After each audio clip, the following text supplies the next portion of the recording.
enxame de abelhas parou para descansar. Me deu vontade de contar como é que eu faço quando me bate um cansaço e eu paro pra aliviar. Tão diferente das abelhas pequeninas descansando lá em cima, eu prefiro aqui no chão, olhando o céu por entre as folhas que... E existem vários tipos de polinização, né? Essa polinização principalmente dos insetos, né? Então, isso aí é de grande valia para a produção de alimento, né? Para a transformação das flores em frutos, né?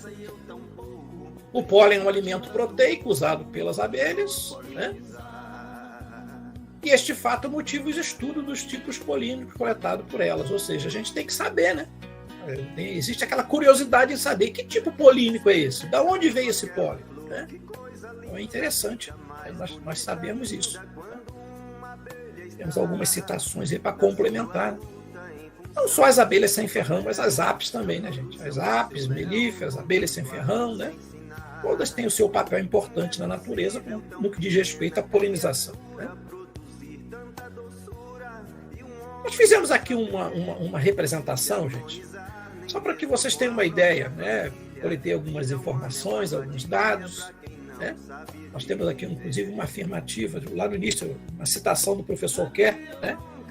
Ele e outros autores, em 96, ele fala que as abelhas brasileiras sem ferrão são responsáveis conforme o ecossistema, viu, gente? Por 40% a 90% da polinização das árvores nativas. As 60% a 10% restantes são polinizadas por abelhas solitárias, borboletas, coleópteros, morcegos, aves, alguns mamíferos, água, vento, e também pelas abelhas africanizadas. Então, se nós pegarmos aí nesse gráfico de Pitt, só para você ter uma ideia, esses 90% que corresponde às abelhas sem ferrão, né? E os outros 10%, olha só em que se encaixa esses outros, que eu classifico como esses 10%. Eu não, como foi classificada por esses 10%, segundo a citação do professor, né? Abelhas solitárias, borboletas, coleópteros, morcegos, aves, alguns mamíferos, água, vento, abelhas africanizadas e outros mais, né? Então nós vemos aí a produção de pólen, né? Produção de pólen,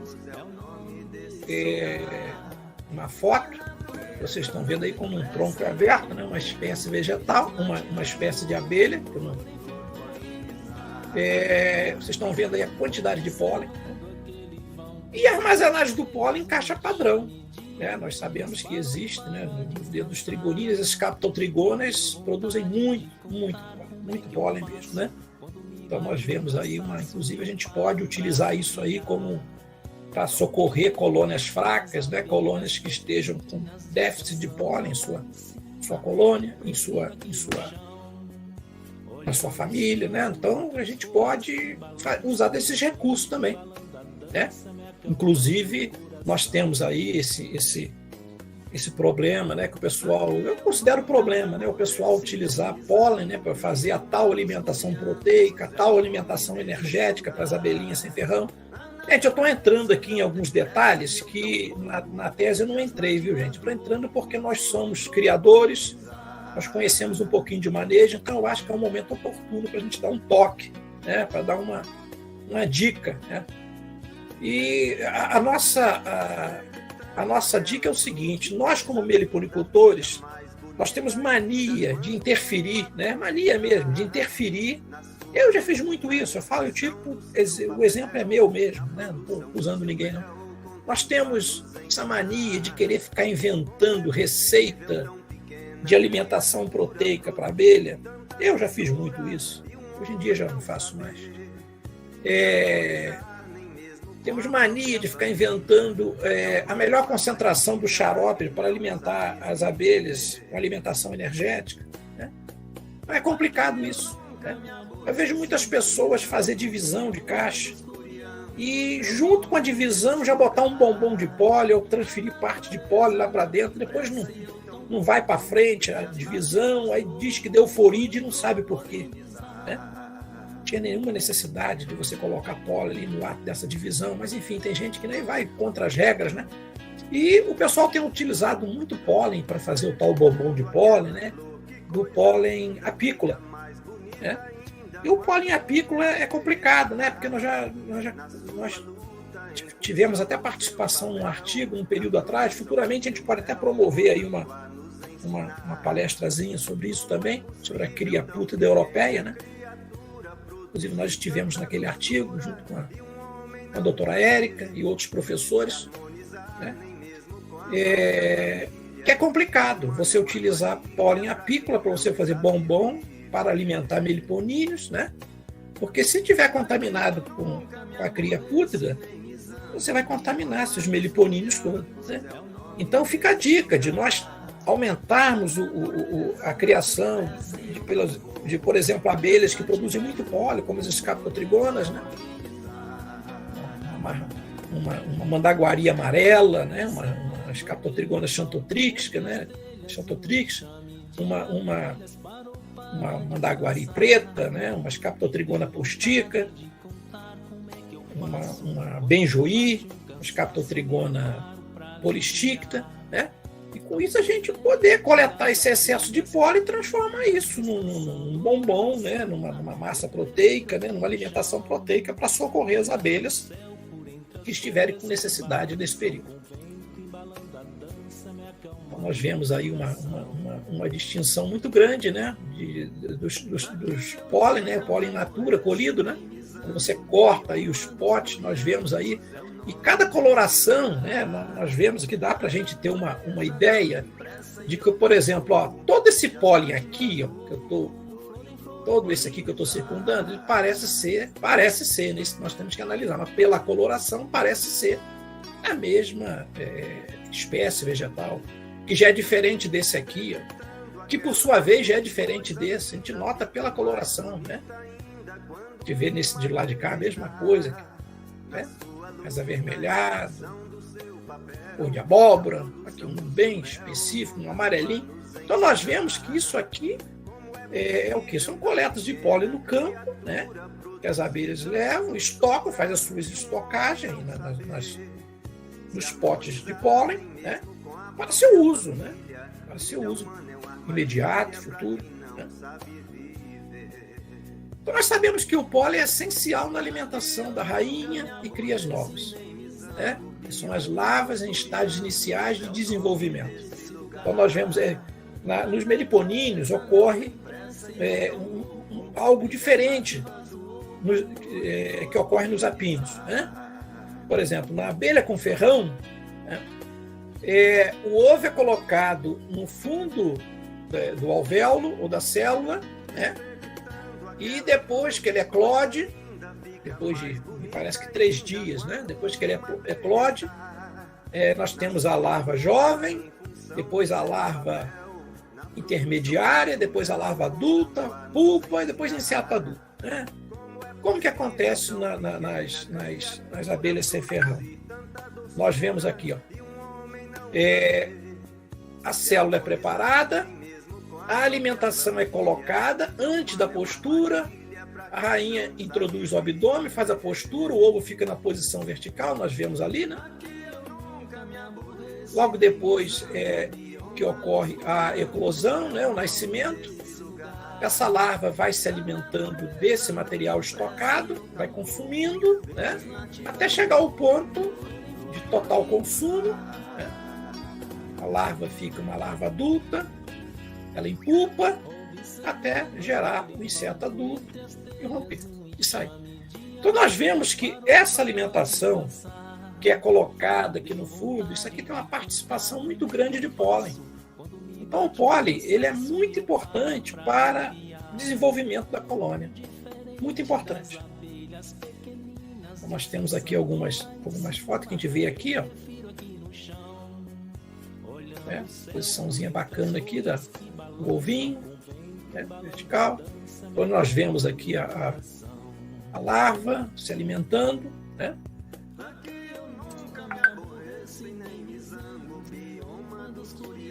E também pela produção de mel, né? Os meliponíneos também importantes na produção de mel, né? Potes de mel de jataí aqui, e uma imagem, e potes de mel de tiúba, né? Melipna comprespis fasciculata, né? Bacana, que bonito, né? Muito, muito bonito isso. Então, durante o estudo, foram coletadas 47 espécies de plantas cultivadas, durante um ano de coleta, né? As plantas. Foram coletadas 47 espécies de plantas cultivadas e 59 espécies de plantas não cultivadas, totalizando 106 espécies vegetais.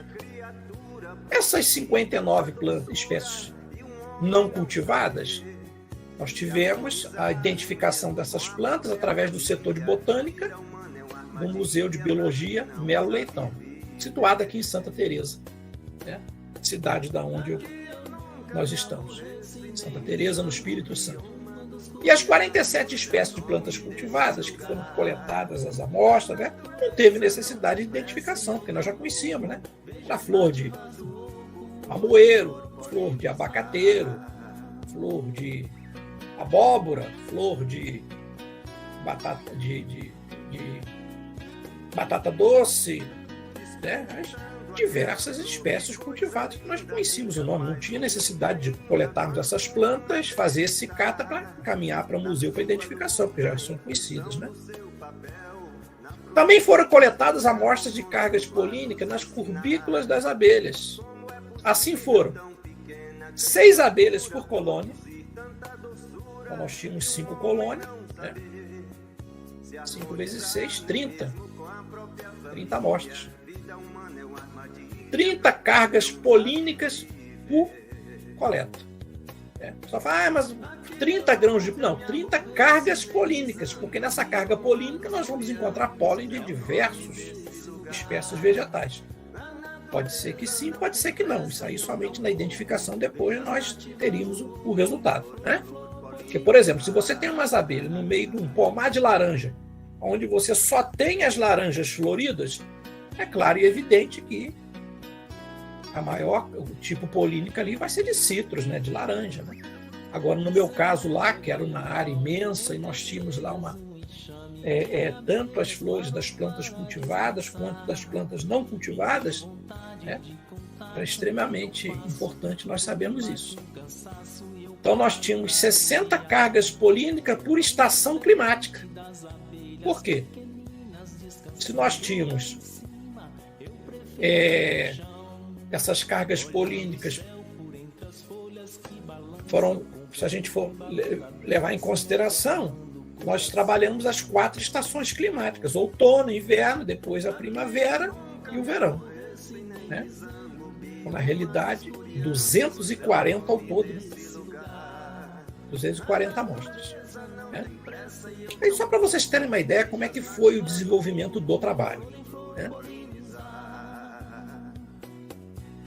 E ao final do trabalho, nós identificamos, através das análises, 76 tipos polínicos nas cargas polínicas das abelhas jataí, tetragonista angústia. Ou seja, isso está registrado.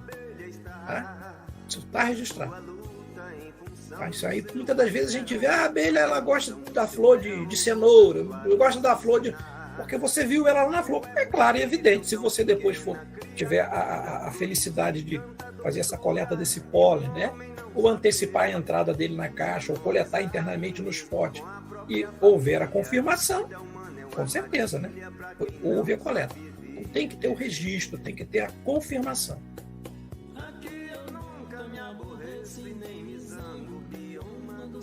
Na modalidade lá da UENF, pessoal, existe uma modalidade de defesa de tese, que foi a modalidade que eu fiz opção, que seria na modalidade em termos de publicação. Ou seja, na UENF você pode escrever sua tese inteira num único assunto, ou então você pode desenvolver 3 artigos. E eu, quando fui para a defesa da tese, em maio desse ano, eu já tinha publicado, na realidade, você pode fazer na modalidade de artigo, com pelo menos 1 publicado. E eu tive 2 publicados. E o terceiro nós estamos concluindo agora, com a orientação, para mandar para uma revista internacional. O primeiro artigo que foi publicado foi Plantas cultivadas com potencial para meliponicultura em agroecossistema orgânico na região serrana do estado do Espírito Santo. Nós publicamos esse artigo em maio e foi aceito para publicação em novembro de 2020.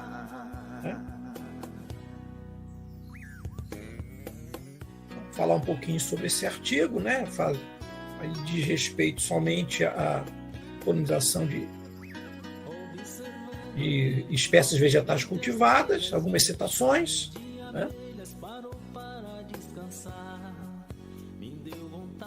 Então eu achei muito interessante, porque mediante o aumento das áreas cultivadas, né, de cultivo, e a maior oferta de néctar e pólen, faz necessário ter um conhecimento de quais plantas cultivadas podem ser de potencial para a meliponicultura, né?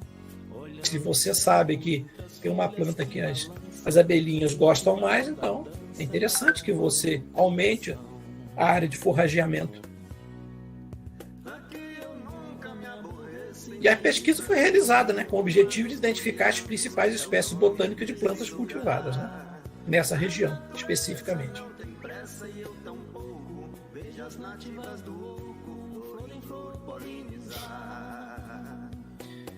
Então tá aí, ó, a região de Santa Maria de Jetibá, ela foi escolhida por quê? Tá aí, ó, o estudo foi conduzido em propriedade de agricultura familiar, em sistema orgânico, na região central serrana do estado do Espírito Santo, no município de Santa Maria de Jetibá. A localização está aí, né? Então nós colocamos até no slide aqui na ocasião, né? Que Santa Maria de Jetibá é o maior fornecedor de hortifruti do Espírito Santo, né? Sem contar também que é o segundo maior produtor de ovos do Brasil, né? O primeiro maior produtor é Basto, em São Paulo. O segundo maior produtor do Brasil é Santa Maria de Jetibá. Então a gente vê aqui que mais de 44% da riqueza produzida em Santa Maria de Jetibá está concentrado na agropecuária, né?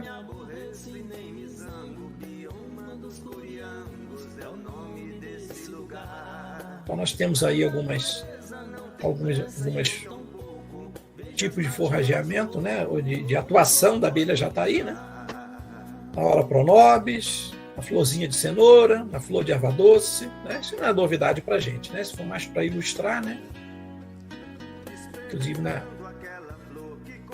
figurinha central a gente já vê as bolotas de pólen, né? Dá para ver perfeitamente a bolota de pólen, né? A flor da cenoura, na curbícula, né? O último par de pata, né? Aqui na erva doce, pequenininho, mas dá para a gente ver também, né? Então, a coleta botânica foi realizada entre os meses de março de 2019 e março de 2020, a março de 2020, né? Março de 2020, abrangendo as 4 estações. E cada estação foram essas datas de coleta. No outono foi dia 29/3 de 2019, depois eu retornei dia 16/5 de 2019. No inverno, 11 de julho de 2019, depois 22 de agosto. Na primavera, 10 de outubro, depois 10 de dezembro. No verão, 30 de janeiro e 18/3. Esse distanciamento aqui entre as épocas das coletas foi mais ou menos regulado na metade, mais ou menos na metade, porque isso aí, por exemplo, nós temos aí cada estação climática 90 dias, né, 3 meses. Então ficou mais ou menos a cada 45 dias entre uma coleta de materiais e outra. Repetindo, coleta de flores, né, ao redor lá de um raio de até 500 metros em volta, né, 500 metros. Fizemos a coleta desse material vegetal florido, né? Fizemos a coleta de pólen, né? Tudo nesse período. Agora, é claro que muitas das vezes não deu para chegar bem 45 dias. Às vezes teve coleta que passou uma semana, teve outras que foi uma semana anterior, que é muito complicado. Uma coisa é você programar na teoria, na sala de aula. Meu orientador sempre falava isso. E outra coisa é você agir no campo. Por quê? Muitas das vezes eu topava com um período que eu tinha que ir lá em Santa Maria de Jetibá com 45 dias, 44, 46 dias, para dar geralmente o período correto. E eu cheguei lá muitas das vezes em Santa Maria de Jetibá nesse período, no local do experimento, chovendo muito, um frio terrível, 8 graus, 9 graus, 10 graus. Aonde que a abelha ia sair? Ainda mais Jataí, que é um pouquinho preguiçosa, né? A gente conhece Jataí, ela sai 9 horas, 10 horas da manhã, e olha lá na região ela saía 9 horas para frente. Então eram dias que era perdida, não tinha como coletar, então eu tinha que voltar 2 dias depois, 3 dias depois, para fazer a coleta desse material. Então, por isso que é complicado. Às vezes você planeja na teoria, né, em sala de aula, quando você vai para o campo, é tudo diferente, né? Temos que fazer as adequações necessárias. A coleta do material botânico foi o quê? Foi utilizado tesoura de poda para vegetação baixa, tesoura de poda alto, podão para vegetação mais alta, fotodocumentação e registro na caderneta de campo, né? Os aspectos adicionais de cada planta, com hábito, coloração de flor, tudo isso foi anotado. Coleta de flores das espécies das plantas cultivadas da ocasião, assim como amostras de botões florais, né? Fazer um mini herbário.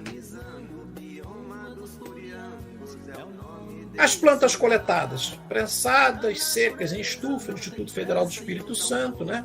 Foram desidratadas por um período de 3 dias a 60 graus. Uma técnica, né, que os botânicos utilizam, né, para depois fazer a classificação. Após a secagem, o material botânico foi depositado no acervo do herbário do Museu de Biologia Melo Leitão. Todo o material colhido foi doado, está lá catalogado, como estou eu e alguns alunos, como coletor desse material, está identificado, devidamente identificado, né, e faz parte do museu, né? Assim como as lâminas também de identificação de grão de pólen, também faz parte do acervo da Fundação Ezequiel Dias, em Minas Gerais. O material que foi utilizado, acabei doando para eles lá. Então, nós tivemos aqui o primeiro resultado do número de espécies por família. Estão lembrados? No total foram coletadas 47 espécies de plantas cultivadas. Então, dessas 47 espécies, nós resultou aí na listagem de 26 famílias. Estão aí, distribuídas as famílias. A família que deu o maior número, 10,63%, família Asterácea. A Piácea vem logo a seguir, com 8,51%.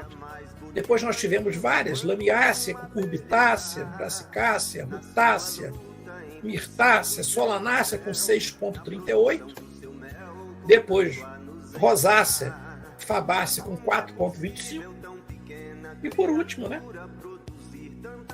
Caricácea, Malgipiácea, em várias delas, chegando até Esparagácea e Amarilácea, 2,12%. Então aqui a família desses vegetais estão aí no meio, viu, gente? No meio aí. Eu não sou botânico, minha área é mais uma área zootécnica, mas algumas delas a gente sabe, né? Por exemplo, Cucurbitácea. Né? Abóbora é uma Cucurbitácea. Brasicácea. Brasicácea é aquela brócolis, né? E tem várias. Mirtácea, jabuticaba é uma mirtácea. Solanácea, o giló, pimentão, né? Nós temos várias famílias, né? Então isso aí foi das espécies vegetais cultivadas. A conclusão desse trabalho: em todas as estações climáticas do ano, foi observado o forrageamento de abelha jataí, tetragonista busto, nas espécies vegetais cultivadas relatadas, com predomínio para a família Asterácea, foi aquilo que vocês viram no gráfico anterior, né? O forrageamento ocorreu em maiores quantidades em espécies vegetais que floraram na estação climática do outono, seguido da primavera, inverno e verão. Né? Isso aí foi uma surpresa para mim, porque para mim a primavera que seria o maior resultado, né? Não foi no outono. A primavera foi em segundo lugar. Ok. Depois nós partimos para uma publicação de um segundo artigo, que foi já das plantas não cultivadas. Então, aí já peguei as plantas não cultivadas, com potencial para meliponicultura, em agroecossistema orgânico, na região, mesma coisa, só que plantas não cultivadas, né? Então, nós tivemos aí essa publicação, essa revista internacional. Então, aí tem alunos, tem o meu orientador, minha co-orientadora, tem alunos, né, que participaram, professores também aqui do IFES também participaram desse experimento, professor de botânica me ajudou também, funcionário do museu, né, essa menina última aí, Andréa Duim Ferreira, era uma das meninas que fazia identificação lá no museu, então nada mais justo, né, participou do trabalho, participa, vai ter a presença assegurada no artigo. Então está aqui também algumas referências. Referência eu até utilizei do meu mestrado. Eu tirei do meu mestrado. Não foi nem mestrado, isso aqui acho que foi um artigo. Foi um artigo. Um artigo 2020 foi um artigo. Foi no artigo.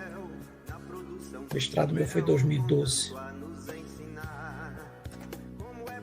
E o objetivo dessa pesquisa foi identificar as principais espécies botânicas de plantas não cultivadas, né, que foram exploradas como fonte de pólen durante forrageamento de abelha jataí, Tetragonista angustia, no mesmo período de localização do estudo anterior, mesma coisa.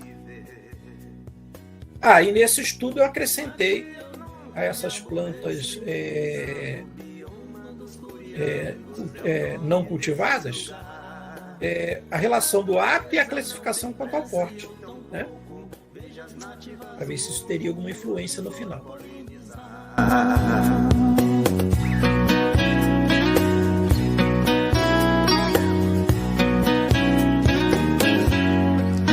Expectando aquela flor, que coisa linda, fica mais bonita ainda quando uma abelha está na sua luta em função do seu papel, na produção do seu mel, contanto a nos ensinar como é possível tão pequena criatura produzir tanta doçura e um homem não saber